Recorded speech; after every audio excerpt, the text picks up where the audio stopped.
Hello everyone, this is KD Sharma and you are watching your YouTube channel The RS Campus, जहाँ पर आज हम pronoun की class first शुरू करने जा रहे हैं।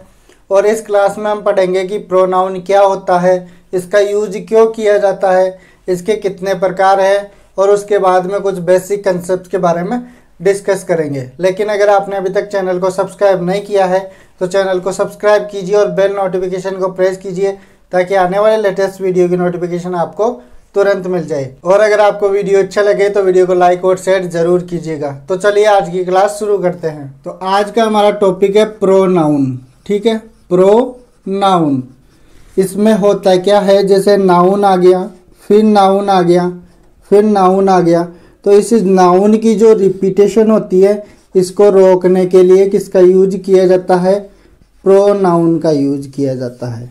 या सेंटेंसेस को डेकोरेट करने के लिए प्रोनाउन का यूज किया जाता है ताकि सेंटेंसेस अच्छे लगे। Is it clear? ये एक छोटी सी बात थी कि नाउन की रिपीटेशन रोकने के लिए और साथ ही लैंग्वेज को सुंदर बनाने के लिए प्रोनाउंस का यूज किया जाता है। Is it clear? तो चलिए प्रोनाउन की कुछ डेफिनेशंस वगैरह और एग्जांपल्स वगैरह देखते हैं ताकि आपको अच्छे से बिल्कुल क्लियर हो जाए। तो देखिए, प्रोनाउन का मतलब क्या होता है हिंदी में, सर्वनाम। ठीक है, अब कुछ डेफिनेशन है जैसा मैंने आपको बताया था उसी प्रकार। Pronoun mean for a noun, एक नाउन के लिए यूज किया जाने वाला शब्द प्रोनाउन कहलाता है। A pronoun is word used instead of a noun, वही बात है। अब आप हिंदी में भी देखना चाहे तो देखिए, नाउन की जगह यूज किया जाने वाला शब्द प्रोनाउन कहलाता है। पहली बात, यह नाउन की पुनरावृत्ति रिपीटेशन रोकने तथा वाक्यों को आकर्षित बनाने के लिए, सुंदर बनाने के लिए यूज किया जाता है। ठीक है जी, जैसे एग्जाम्पल देखिए, यहाँ लिखा हुआ है Ram is a good boy. ठीक है, यहाँ हमें पता है कि कोई राम है। अगर नहीं पता हो तो हम समवन इस प्रकार के कुछ प्रोनाउन का यूज करेंगे जिसके बारे में आगे की क्लास में हम डीपली पढ़ने वाले हैं।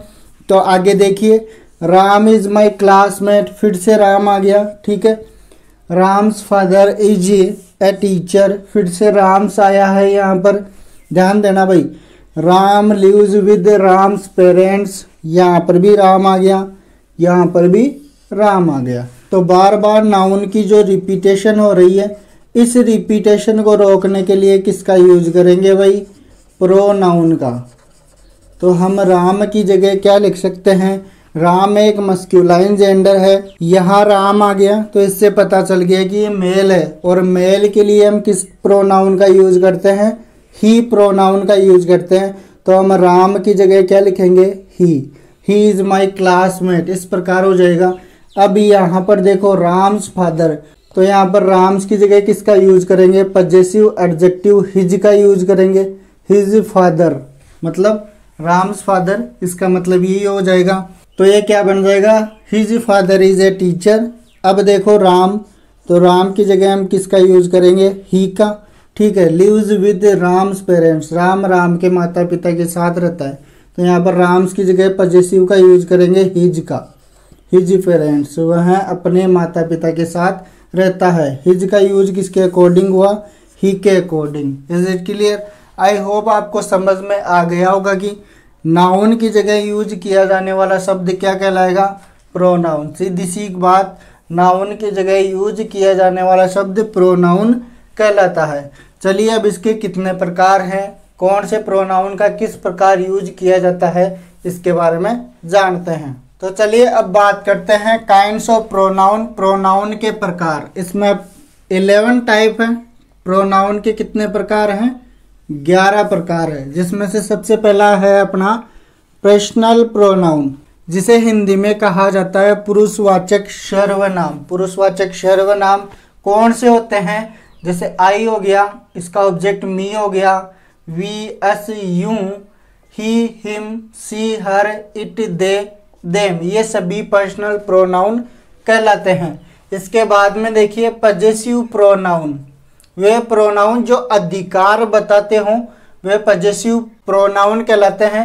जैसे कि आप हिंदी में देख पा रहे हैं, यहाँ पर लिखा हुआ है अधिकारवाचक सर्वनाम कौन कौन से होते हैं, जैसे माइन हो गया, ओवर्स हो गया, योवर्स, हिज, हर्स, देयर्स। ये सभी के सभी शब्द क्या बताएंगे, किसी नाउन पर अपना अधिकार बताएंगे या किसी नाउन से रिलेशन बताने का कार्य करते हैं। पजेसिव प्रोनाउन का यूज कब करते हैं, किसी नाउन पर अपना अधिकार बताने के लिए पजेसिव प्रोनाउन का यूज किया जाता है। ठीक है, इसके बाद में देखिए डेमोन्स्ट्रेटिव प्रोनाउन, संकेतवाचक सर्वनाम, संकेत करना, किसी चीज या वस्तु, किसी व्यक्ति की तरफ इशारा करना, पॉइंट ऑफ करके उसे बताना कि ये है। जैसे दिस का यूज कैसे किया जाता है, क्या किया जाता है, इसके बारे में आगे डीपली चर्चा करेंगे। अभी देखते हैं कि डेमोन्स्ट्रेटिव प्रोनाउन कौन से हैं जिन्हें हिंदी में संकेतवाचक सर्वनाम कहा जाता है।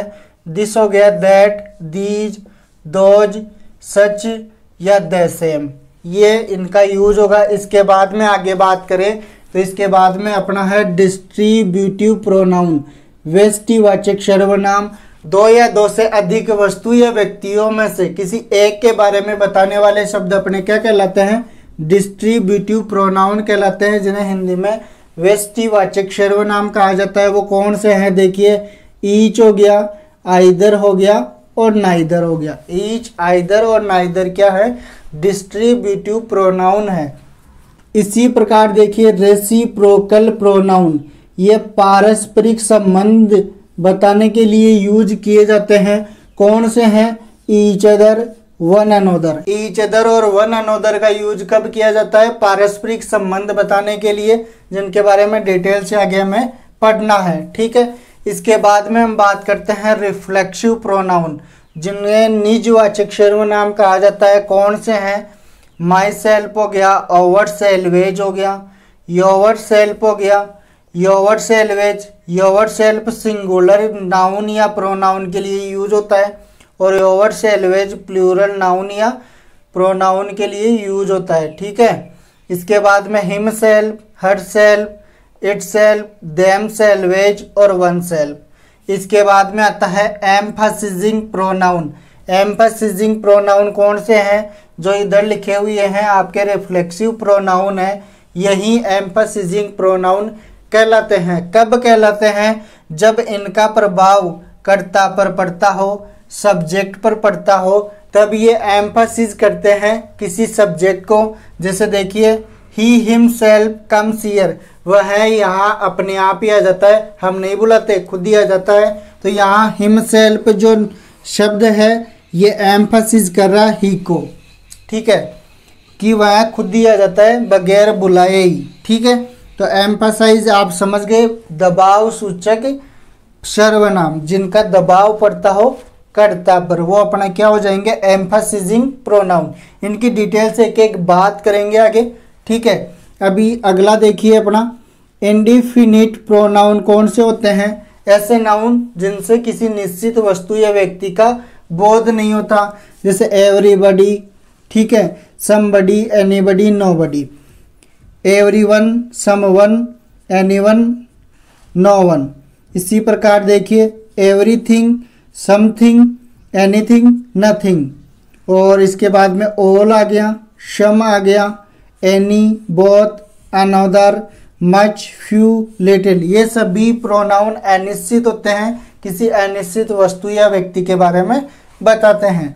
इसके बाद में अगला अपना है रिलेटिव प्रोनाउन, संबंधवाचक सर्वनाम, वू, वूम, वूज, विच, दैट। इनका क्या यूज होता है, ये अपने पहले आने वाले नाउन से संबंध बताते हैं या दो सेंटेंसेस को जोड़ने का कार्य करते हैं, रिलेटिव प्रोनाउन। इसके बाद में अगला देखिए इंट्रोगेटिव प्रोनाउन कौन से होते हैं, प्रश्नवाचक सर्वनाम जिनमें प्रश्न पूछा जाता है और इनके अंत में इंट्रोगेटिव मार्क जरूर मिलेगा आपको। ठीक है, वू, वूम, विच और वोट, ये सभी के सभी आपके इंट्रोगेटिव प्रोनाउन है। इसके बाद में अंतिम अपना है एक्सक्लेमेटरी प्रोनाउन, विस्मयादि बोधक सर्वनाम जिसमें आश्चर्यचकित होने का भाव आता हो। जैसे वोट लिखा हुआ होगा और वाक्य के अंत में आपको एक्सक्लेमेशन मार्क मिलेगा, वाट का यूज होगा। और वाट वाले सेंटेंस के अंत में अगर आपको एक्सक्लेमेशन मार्क दिखता है तो वाट का यूज एक्सक्लेमेटरी प्रोनाउन की तरह होगा। Is it clear? चलिए अब इनके बारे में कुछ बेसिक कंसेप्ट्स हैं, पहले उनकी बात करते हैं, फिर आगे की ओर बढ़ेंगे। तो चलिए बढ़ते हैं आगे की ओर। तो चलिए अब बात करते हैं पर्सनल प्रोनाउन क्या होते हैं। वे प्रोनाउंस दो तीनों पर्सन्स मतलब first person, second person, third person में यूज किए जाते हैं, वो अपने पर्सनल प्रोनाउन कहलाते हैं। सर ये बताओ first person, second person, third person क्या होते हैं, कौन से हैं? तो देखो इनके 3 प्रकार हैं पर्सनल प्रोनाउन के, फर्स्ट पर्सन, सेकंड पर्सन और थर्ड पर्सन। फर्स्ट पर्सन में अगर सिंगुलर रूप में बात करें तो आपका आई आएगा और प्लूरल में वी आएगा। तो फर्स्ट पर्सन में क्या क्या आ गए? आई और वी। इसी प्रकार सेकंड पर्सन में यू और यू। सेकंड पर्सन में एक ही शब्द मिलेगा यू, जिसका यूज सिंगुलर और प्लूरल दोनों रूपों में किया जाता है। वाक्य के सेंस के आधार पर इसका पता लगाया जा सकता है। ठीक है, अगला अपना है थर्ड पर्सन। थर्ड पर्सन में कौन कौन से आते हैं? ही आ गया, सी आ गया, इट आ गया। ठीक है, ही, सी, इट और प्लूरल रूप में दे आएगा। तो थर्ड पर्सन में ही, सी, इट और दे का यूज किया जाता है। ठीक है, तो चलिए अब आगे बढ़ते हैं और इनके बारे में और भी कुछ जानकारी है, इसके बारे में बात करेंगे। ठीक है, तो चलिए बढ़ते हैं आगे की ओर। तो चलिए अब बात करते हैं फर्स्ट पर्सन क्या होता है, सेकंड पर्सन कौन होता है, थर्ड पर्सन कौन होता है। तो फर्स्ट पर्सन वे प्रोनाउन होते हैं जिनसे स्पीकर बोलने वाले के बारे में पता चलता हो। फर्स्ट पर्सन को याद रखना है तो याद रख लो कि बोलने वाले कौन है? First person. और सेकंड पर्सन कौन है? ऑडियंस, सुनने वाले। जो सुनने वाले हैं वो अपने सेकंड पर्सन है और इसमें एक ही प्रोनाउन आता है यू, जो सिंगुलर और प्लूरल दोनों के लिए यूज किया जाता है। इसके बाद में बात करते हैं थर्ड पर्सन कौन सा होता है। वे प्रोनाउन जिनसे उन व्यक्तियों या वस्तुओं की बात की जाए जिनके बारे में कुछ कहा जा रहा है, वो अपने थर्ड पर्सन कहलाते हैं। आई होप आपको ये बात समझ में आ गई होगी। फर्स्ट पर्सन बोलने वाले, सेकंड पर्सन सुनने वाले, थर्ड पर्सन जिनके बारे में बात की जा रही है। इस प्रकार आप इन प्रोनाउंस को अच्छे से याद रख सकते हैं। फिर भी देखिए एक चार्ट देखते हैं और भी अच्छे से समझते हैं। जैसे अपने फर्स्ट प्रोनाउन कौन से हैं? आई और वी। सिंगुलर के लिए आई का यूज होता है, प्लूरल के लिए वी का यूज किया जाता है। और आई और वी किस रूप में आते हैं? नॉमिनेटिव केस, सब्जेक्टिव केस में। सब्जेक्ट के रूप में कौन आएगा? आई और वी। और इसका ऑब्जेक्टिव केस क्या बनता है? फर्स्ट पर्सन का आई का बनेगा आपका मी और वी का आपका बन जाएगा अस। ठीक है जी। इसके बाद अगर बात करें तो आई और वी का पजेसिव एडजेक्टिव क्या बनेगा? आई का बन जाएगा माई, वी का बन जाएगा ओवर और इनके बाद हमेशा और हमेशा क्या आता है? नाउन आता है। ठीक है, इसके बाद में इनका पजेसिव प्रोनाउन क्या बनता है फर्स्ट पर्सन का? तो आई का तो बनेगा माइन और वी का बन जाएगा ओवर्स। आई होप आपको ये चीज़ समझ में आई होगी। इसके बाद में सेकंड पर्सन की बात करते हैं जी। तो सेकंड पर्सन कौन सा होता है? यू। सब्जेक्टिव केस में क्या होता है? यू। ये सिंगुलर और प्लूरल दोनों के लिए यूज किया जाता है और इसका ऑब्जेक्टिव केस भी क्या होता है? यू ही होता है। और इसका पजेसिव केस योवर, पजेसिव प्रोनाउन क्या बन जाएगा? योवर्स। इसके बाद में देखिए ध्यान से सुनना बात, थर्ड पर्सन। थर्ड पर्सन कौन कौन से हैं? सब्जेक्टिव केस में आते हैं ही, सी, इट या दे। ही का यूज मेल के लिए किया जाता है, मस्कुलाइन जेंडर के लिए किया जाता है। सी का यूज फीमेल के लिए किया जाता है, औरत के लिए किया जाता है, फेमिनाइन जेंडर के लिए किया जाता है। और इन दोनों को छोड़कर जो बच जाए इट, न्यूटर जेंडर के लिए इट का यूज किया जाता है। और दे का यूज प्लूरल के बारे में, जब प्लूरल की बात हो रही हो, बहुत सारे लोगों की बात हो रही हो, तो सब्जेक्टिव केस में दे का यूज होगा। इनका ऑब्जेक्टिव केस में क्या होगा? ही का बन जाएगा हिम, सी का हर, इट का इट रहता है, दे का देम बन जाएगा। और इनका पजेसिव एडजेक्टिव क्या बनेगा? ही का हिज, सी का हर, इट का इट्स बन जाता है और दे का देयर। के बाद इनका पजेसिव प्रोनाउन कैसे बनता है थर्ड पर्सन का, तो ही का बनेगा हिज, ठीक है, जो पजेसिव एडजेक्टिव भी है और पजेसिव प्रोनाउन भी है। सी का बन जाएगा आपका हर, और इट का पजेसिव प्रोनाउन नहीं बनता है। याद रखना, इट का पजेसिव प्रोनाउन नहीं बनता है, इसका पजेसिव एडजेक्टिव ही बनता है, जिसके बाद हमेशा नाउन जरूर आता है। अगर नाउन नहीं है तो इसका मतलब वो गलत है। यहाँ से इस पॉइंट को आपको ध्यान में रखना है। दे का पजेसिव प्रोनाउन क्या बन जाएगा, देयर्स बन जाएगा। Is it clear? I hope आपको ये चार्ट समझ में आ गया होगा, ठीक है। तो चलिए अब इन्हें और भी अच्छे से समझने के लिए लॉट्स ऑफ एग्जाम्पल हैं, उनसे इन्हें और भी अच्छे से समझते हैं। अगर आप स्क्रीनशॉट लेना चाहे तो ले सकते हैं, ठीक है। तो चलिए अब कुछ एग्जाम्पल है, इन्हें देखते हैं और अच्छे से समझते हैं। सबसे पहले फर्स्ट पर्सन कौन से, आई और वी, ये कौन से होते हैं, बोलने वाले। तो देखो, आई एम ए टीचर, तो बोलने वाला कौन है, I. This is my Y T channel, ये मेरा यूट्यूब चैनल है, ठीक है। तो यहाँ बोलने वाला कौन है, मैं।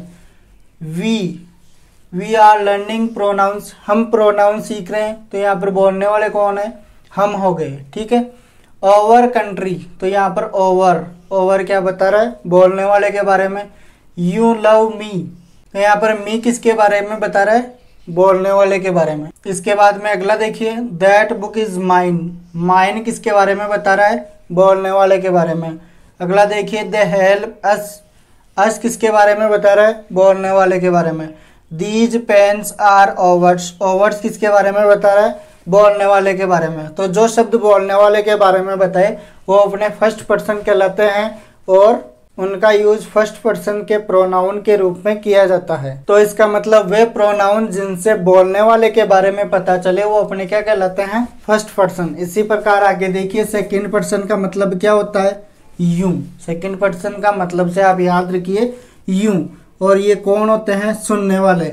तो जब भी यू के बारे में बात हो वो सभी के सभी अपने क्या हो जाएंगे, सुनने वाले, और सेकंड पर्सन हो जाएंगे। कौन से पर्सन हो जाएंगे, सेकंड पर्सन के प्रोनाउन। जैसे यहाँ पर यू, तो यू आर लेबोरियस, आप बहुत मेहनती हो।